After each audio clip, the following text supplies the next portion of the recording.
चलिए स्टार्ट करते हैं कैंडलस्टिक पैटर्न की सीरीज को, और उसमें हम लोग सिंगल कैंडलस्टिक पैटर्न के बारे में हम लोग सीख रहे थे। उसके नेक्स्ट सीरीज को हम लोग चलिए स्टार्ट करते हैं और सीखते हैं। इस वाले सीरीज में देखते हैं क्या क्या हम लोग सीखते हैं। चलिए स्टार्ट। तो आज हम लोग सीखने वाले हैं स्पिनिंग टॉप के बारे में। ठीक है, तो स्पिनिंग टॉप होता क्या है हम लोग ये जानेंगे। ये भी एक कैंडलस्टिक का ही फॉर्म है। तो इसमें क्या होता है, spinning top is a very interesting candlestick, बहुत ही अच्छी कैंडलस्टिक है, लेकिन अनलाइक मरवाजू की तरह ये डिसीजन लेने लायक नहीं है। It does not give the traders to trading signals, ये कोई सिग्नल्स नहीं देती है। स्पेसिफिक एंट्री एंड एग्जिट भी नहीं देती है, ये कोई एंट्री एग्जिट नहीं देती है। ठीक है, जब स्पिनिंग टॉप का एक आउटकम देती है, यूजफुल इंफॉर्मेशन देती है मार्केट में चल क्या रहा है करंट सिचुएशन के हिसाब से। तो ट्रेडर इसके इंफॉर्मेशन के बेस पे अपना पोजीशन साइजिंग वगैरह देखते हैं और उसमें मार्केट में पोजीशन उस हिसाब से बनाते हैं। तो ये एक हिसाब से इनडिसीजन कैंडल की तरह काम करता है। ये दिखने में कुछ स्पिनिंग टॉप जो लट्टू हम लोग खेलते थे उस टाइप का दिखता है, नाम भी लगभग उसी वही है। तो स्पिनिंग टॉप में क्या होता है, इसके बॉडी जो होता है, बॉडी बहुत छोटा होता है और उसके कंपेयर में इसका विक जो होता है, जो शैडो होता है, बहुत ज़्यादा होते हैं।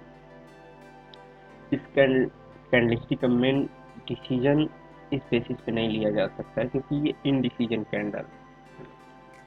इसका जो रियल बॉडी है, जहाँ तक दिखाया था, candle has a real small body होता है, बहुत छोटा सा बॉडी होता है। इसका upper and lower shadow almost equal होता है, लगभग ये जो शैडो है इसके लगभग बराबर रहे। दोनों दोनों अपर और लोअर शैडो क्या है, दोनों बराबर रहेंगे। ठीक है, तो ये इसके बेसिस पे हम लोग डिसीजन नहीं ले सकते हैं। क्यों नहीं ले सकते हम लोग, आइए देख लेते हैं चार्ट्स में भी और एग्जाम्पल के थ्रू भी देखते हैं। डिसीजन नहीं लेना है क्यों। मान के चलिए कि स्पिनिंग टॉप हम डाउन ट्रेंड में देख रहे हैं। ठीक है, तो डाउन ट्रेंड में हम लोग स्पिनिंग टॉप को देख रहे हैं। तो what stand would you take considering, आप क्या कंसीडर करेंगे। There is a spinning top in a down trend में, आप क्या बुलिश में रहेंगे या बेरिश में रहेंगे। चलिए देखते हैं क्या हो सकता है। प्रोबेबिलिटी फॉरएवर, यहाँ पे क्लियरली दो प्रकार की प्रोबेबिलिटी मिलेंगी, आती है वहाँ से बुलिश हो सकता है या बेरिश हो सकता है। Either it will be go another round of selling, अगर डाउन ट्रेंड चलता आ रहा है तो या हो सकता है यहाँ से एक बार और सेलिंग आ जाए, या फिर यहाँ से रिवर्स ले ले।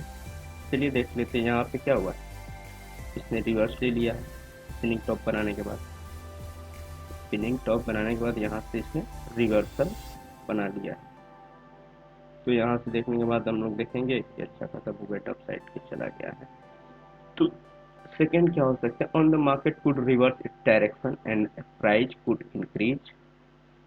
सेकेंड सिनारियो यहाँ देखने को मिला है। तो क्लियरली हम लोग को कोई ऐसा डिसीजन, और नेक्स्ट वाला में हम लोग क्या देखते हैं कि नेक्स्ट वाले में हम लोग क्या देखते हैं कि इसमें क्या हुआ, स्पिनिंग टॉप जो है ये कंटिन्यूएशन डाउन साइड में चला गया है, कंटिन्यूसली ये डाउन साइड में चला गया है स्पिनिंग टॉप बनाने के बाद। तो ये हम लोग नहीं बता सकते हैं कि स्पिनिंग टॉप बनने के बाद क्लियरली ये डायरेक्शन नहीं देता है कि कौन से साइड में ये मार्केट को मूव करा सकता है। तो मेन मोटिव क्या होता है कि डाउन ट्रेंड जब होती है या अप ट्रेंड होता है तो पहले से ही मार्केट जो है वो बियर्स लोगों के कंट्रोल में होती है। जब डाउन ट्रेंड में होता है तो बियर्स कंट्रोल में जब तक रखते हैं तब तक क्या होता है, उसी समय पे बुल यानी कि जो मार्केट को अप साइड ले जाना चाहते हैं वो लोग यहाँ पे देखते हैं और वो ट्राई करते हैं ऊपर ले जाने की, लेकिन उसमें भी वो लोग सफल नहीं हो पाते हैं। तो डोजी बनने का मेन मोटिव यही रहता है कि न ही बुल्स यहाँ पे हावी है न ही बियर्स हावी है, ये एक दोनों लगभग बराबर है। तो मैक्सिमम लोग क्या करते हैं, वेट करते हैं कोई नया या तो नीचे साइड ब्रेकआउट दे या फिर उसके ऊपर साइड ब्रेकआउट दे, फिर मैक्सिमम लोग इंटर करते हैं। तो हम लोग को भी ऐसे ही जैसे मैक्सिमम प्रोफेशनल ट्रेडर वेट करते हैं, हम लोग को भी वेट करते हैं, और कुछ प्रोफेशनल ट्रेडर भी वेट करते हैं, और कुछ लोग होते हैं जो 50% उस अपना डिसीजन ले लेते हैं उसी समय से। चलिए देखते कैसे कैसे लेते हैं।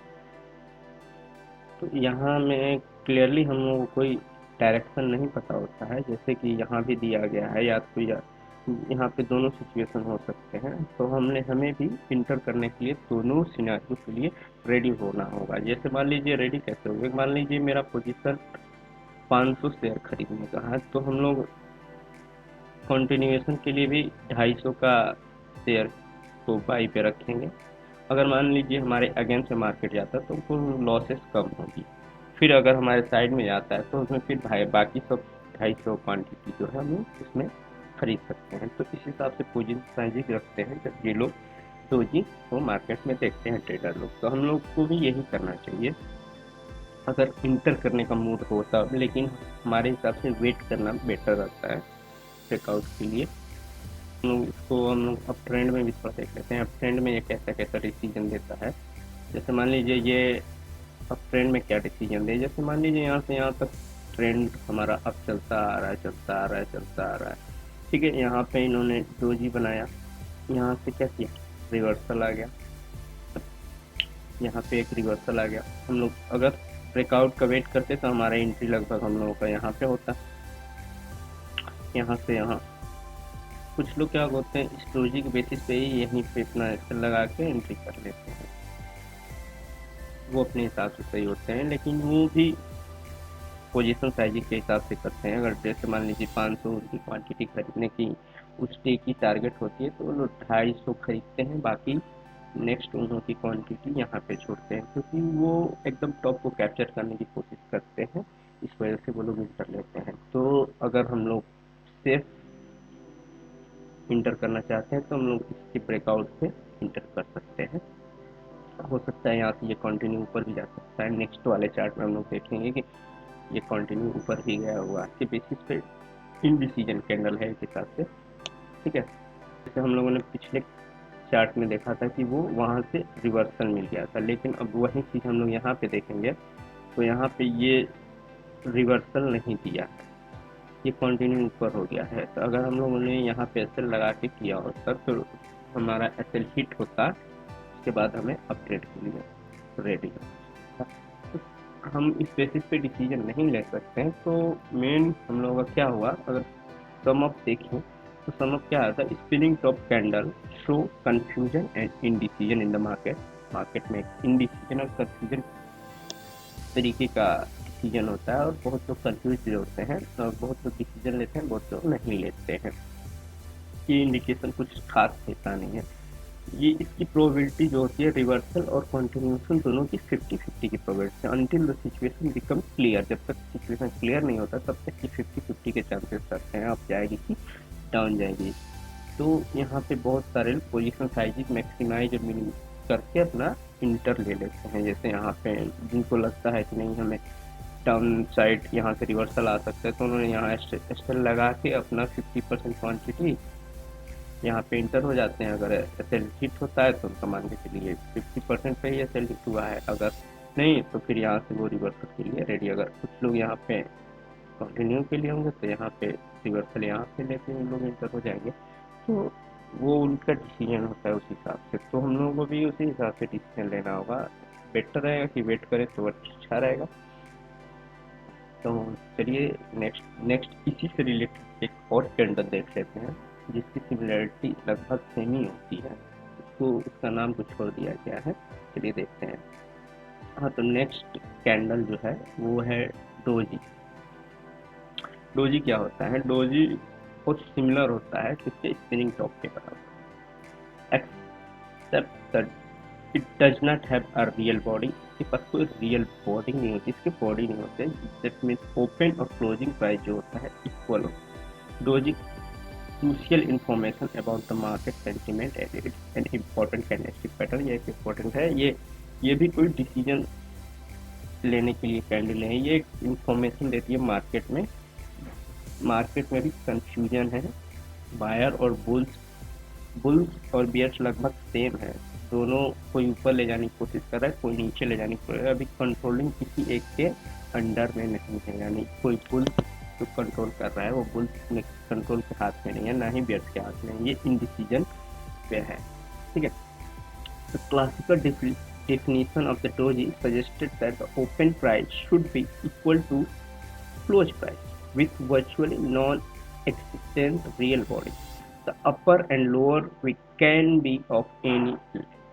ये जो होता है अपर एंड लोअर हो भी सकता है, नहीं भी हो सकता है इक्वल, ये डिपेंड नहीं करता है। जैसे कि हम लोग डोजी में देखे थे कि, अरे डोजी में कह रहे हैं कि स्पिनिंग टॉप में देखे थे कि अपर एंड लोअर बॉडी को लगभग इक्वल होना इम्पोर्टेंट था, लेकिन इसमें ऐसा कुछ नहीं है।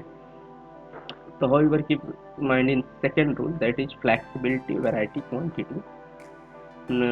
पिछले वीडियो में भी 3 रूल पढ़े थे कैनवेस्टिक के, उसमें सेकेंड जो है वेराइटी, हम लोगों को फ्लेक्सिबिलिटी थोड़ी लेके चलनी पड़ेगी। तो उसमें भी हमें obviously the colour of the candle, open and closing price doesn't matter, open and closing price लगभग सेम रहता है, तो कैंडल का कलर मैटर नहीं करता है, रेड है या ग्रीन है, दोनों का इंटरप्रिटेशन लगभग सेम रहता है। ठीक है, तो doji has a similar interpretation as the spinning top. जैसे स्पिनिंग टॉप में डिसीजन इन डिसीजन का होता था इंटरप्रिटेशन, सेम वही सारा कंसेप्ट यहाँ भी होता है। यहाँ भी लोग ट्रेडर उसी हिसाब से इंटर लेते हैं, पोजिशन साइज के हिसाब से। ठीक है, मेन मोटिव यही था डोजी और उसको बताने का कि इसमें हम लोग कवर कर रहे हैं इनडिसीजन कैंडल को, जो इनडिसीजन की तरह काम करता है।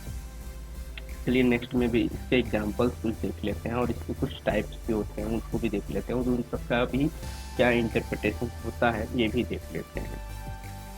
हमने डोजी के 2 एग्जांपल्स लिए हुए हैं। जैसे यहाँ पे एक डाउन ट्रेंड में डोजी का क्या इंटरप्रिटेशन होता है। जैसे डोजी यहाँ बना हुआ है, यहाँ से हम लोग एक रिवर्सल अच्छा खासा मिल चुका है, सेम वही देखेंगे तो ये अप ट्रेंड में है, यहाँ पे डाउन ट्रेंड के लिए रिवर्सल अच्छा खासा मिल चुका है, तो ये भी एक तरह से इंडिसीजन कैंडल की तरह काम करता है। ये डिपेंड, हम लोग इस सेकेंड रूल फर्स्ट रूल को भी अगर ध्यान में दें तो उसका भी एक हिसाब से इंटरप्रिटेशन देखने को मिलता है। ठीक है, तो एग्जाम्पल्स के हिसाब से हम लोग इसके बेसिस पे डिसीजन तो ले सकते हैं, लेकिन हमें पोजीशन साइज थोड़ा ध्यान देना होगा। डोजी या फिर 2 कैंडल हम लोग इंडिसीजन के बारे में बात किया है, तो दोनों कैंडल्स में हम लोग वही ध्यान में रखेंगे, पोजीशन साइजिंग अगर इंटर करना है, नहीं तो वेट करके इंटर करना है तो वेरी गुड, बहुत अच्छे हैं। तो doji appear in the down trend, अगर मान लीजिए डाउन ट्रेंड में डोजी अपियर होता है, इंडिकेटिंग क्या, indecision in the market before the next big move. जब तक नेक्स्ट कोई मूव नहीं आता तब तक ये एक इंडिसीजन का इंडिकेशन देता है, यानी मार्केट में कुछ भी हो सकता है, अपर भी जा सकता है, डाउन भी जा सकता है, कोई क्लियर डायरेक्शन नहीं देता है डोजी की। तो हम लोग इसमें इंडिसीजन कैंडल के बारे में देखें तो हम लोग देखते हैं नेक्स्ट में कितने प्रकार के डोजी होते हैं और कौन कौन डोजी के कौन कौन से इंटरप्रिटेशन होते हैं, फिर देख लेते हैं। हम लोगों को डोजी जो है 4 प्रकार से डोजी देखने को मिलेंगे। जैसे ये कॉमन डोजी होता है, ये लॉन्ग लेग्स डोजी होता है, फिर लॉन्ग लेग्स डोजी और कॉमन डोजी जो होते हैं इनका इंटरप्रिटेशन लगभग इंडिसीजन कैंडल की तरह होता है। तो मतलब इसके बेसिस पे हम लोग कैंडल नहीं देखते हैं, जैसे हम लोग पिछले बारे में देख लेते हैं। और सेकंड 2 और प्रकार के इसको भी डोजी बोलते हैं, तो ग्रेविटेशनल डोजी इसको बोलते हैं, ड्रैगन फ्लाई डोजी बोलते हैं। तो इन सब का इंटरप्रिटेशन हम लोग किस हिसाब से लेते हैं, जितना बड़ा अपर जो है लॉन्गर अपर शैडो, जितना बड़ा ये शैडो है उतना बड़ा बेरिस हम लोग उतना मानते हैं जहाँ तक। और सेम उसी तरह इसी का जस्ट अपोजिट होता है द लॉन्गर लोअर शैडो। जितना ज़्यादा लॉन्गर लोअर शैडो होगा उसका, उतना ही उसका पुलिसनेस दिखाता है। तो ये ड्रैगन फ्लाई एक पुलिस, वाइट पुलिस की तरह इंडिकेट करता है। ग्रेविटेशन जो होता है वो वाइट बेरिस की तरह इंडिकेट करता है। ये डिपेंड करता है कितना बड़ा उसका शैडो यानी व्यू है। सेम उसी तरह से दोनों में ये डिसीजन देता है, और यहाँ इन दोनों के बेसिस पे कोई डिसीजन 50-50 का चांसेस रहते हैं, लेकिन इन डिसीजन में 50% से थोड़े ऊपर के चांसेस रहते हैं। तो आज हम लोगों ने कवर किया है इंडिसीजन कैंडल को। नेक्स्ट में हम लोग जो भी सिंगल कैंडलस्टिक पैटर्न बाकी रहेंगे उसको कवर करने की कोशिश करेंगे और उसके बाद मल्टीपल को ट्राई करेंगे। तो आज के लिए बस इतना ही। Thank you for this.